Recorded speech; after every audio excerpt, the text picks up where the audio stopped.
Bonjour, je suis serviteur de Dieu et disciple de Jésus-Christ, Alan Rich.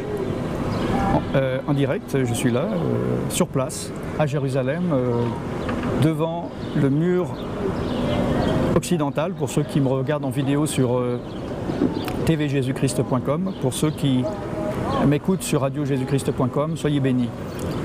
Nous sommes dans la deuxième partie de l'enseignement sur le Shabbat. Si vous avez manqué la première partie ou que le sujet du Shabbat ou bien des fêtes de l'Éternel ou des racines juives du christianisme, vous allez sur centre-partage.com, centre-partage.com, à la page Israël.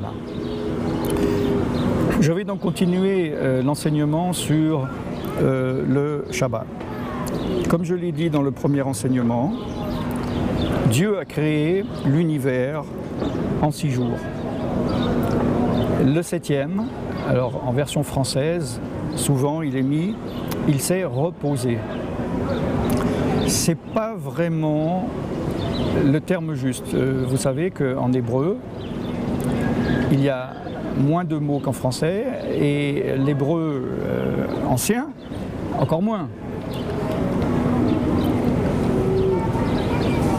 Le mot veut dire repos, mais veut aussi dire, et je pense que d'une manière spirituelle, cela veut plus dire la cessation. C'est-à-dire que Dieu a créé dans un cycle particulier, donc ce n'est pas le thème de cet enseignement.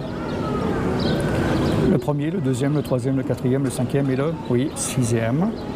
Et le 7e, il a cessé son activité de création. Il a cessé de créer. Donc évidemment, il s'est reposé, mais donc cela veut plus dire qu'il a cessé les activités de création plutôt que simplement se reposer tous. Vous voyez, que le terme se reposer. C'est important de comprendre lorsque Dieu, en révélant ses 10 lois sur le mont Sinaï à Moïse et au peuple juif, il a dit dans le 4e commandement, « Vous observerez mes Shabbats ». Alors dans la Bible, nous allons voir qu'il y a d'autres explications par rapport au Shabbat. Parce que moi, si je vous dis « Observez les samedis », observez la cessation le samedi, vous prenez 10 personnes, 10 personnes vont interpréter ça d'une manière différente. Alors Dieu, évidemment, par la suite, a donné des explications de ce qu'il faut faire et ne pas faire le Shabbat. Après, il y a eu les enseignements rabbiniques. Je suis obligé de parler dans le thème du Shabbat des enseignements rabbiniques, parce que dans n'importe quel enseignement concernant les racines juives et le judaïsme messianique actuel, on ne peut pas ne pas parler des enseignements rabbiniques. Donc il y a un enseignement sur le sujet sur centre-partage.com à la page Israël. Dans cette série, je vais répondre aussi je suis en train de répondre à un chrétien, c'est-à-dire un non-juif chrétien, doit-il ou pas pratiquer le Shabbat? Si oui ou non, pourquoi? Mais pour pouvoir bien répondre à cette question, il faut bien comprendre et connaître ce qu'est le Shabbat. Et non pas le Shabbat selon certains enseignements, comme j'ai dit, rabbiniques, mais l'enseignement premièrement de la Bible, et deuxièmement l'enseignement spirituel, c'est-à-dire comprendre ce que Dieu a voulu dire par là. Qu'est-ce que le Shabbat? Est-ce que le Shabbat est bien? Est-ce que le Shabbat n'est pas bien? Alors je suis obligé de mélanger un peu les thèmes et les enseignements pour expliquer les choses. Il faut déjà comprendre une chose essentielle. Je suis absolument effaré par les soi-disant responsables, soi-disant spirituels, chrétiens dans les églises catholiques, protestantes, évangéliques, pentecôtistes, qui enseignent, et donc après, la gentille brebis va répéter bêtement, en tant que chrétien, un argument par rapport à la loi de Moïse, donc par rapport au Shabbat. Nous ne sommes plus sous la loi. Nous ne sommes plus sous la loi. Nous, chrétiens non juifs, nous ne sommes plus sous la loi. Et ils vont dire, c'est dans la Bible, Paul l'a dit. C'est pour cela que j'ai dit des soi-disant responsables, ce sont des irresponsables. Et j'ai dit soi-disant spirituels, ce sont des irresponsables charnels. Ils ne comprennent rien aux choses spirituelles. La chair ne peut pas comprendre et la chair combat le spirituel. On ne doit pas et on ne peut pas. Comment des gens peuvent-ils s'appeler pasteurs et faire des bêtises pareilles? Je vais dire stupidité, c'est biblique.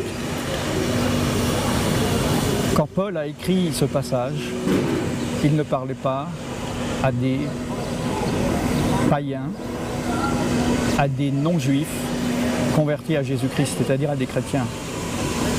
Il s'adressait à des juifs convertis à Jésus-Christ. Vous savez, si vous avez quelqu'un qui vous enseigne du haut de sa chair et il se dit serviteur ou servante de Dieu et qui vous balance des versets hors contexte, réfléchissez 2 minutes. Il faut toujours regarder à qui s'adresse le passage, sinon on peut faire dire ce qu'on veut à la parole de Dieu. C'est même simple, c'est enfantin de comprendre. Déjà, nous savons que Paul, dans le contexte, s'adressait à des juifs convertis à Jésus-Christ. Et deuxièmement, un chrétien qui me dit « Nous ne sommes plus sous la loi, je ne suis plus sous la loi ». C'est comme si... C'est un problème de français. Moi, je ne parle pas bien le français, mais ça, au moins, je comprends. Imaginez, je ne suis jamais allé en Italie. D'accord? Est-ce que je peux dire je n'irai plus en Italie? Non. Pour dire cette phrase, il faut que j'y ai été un jour. Je suis allé en Italie, mais je n'y retournerai plus, je n'irai plus en Italie.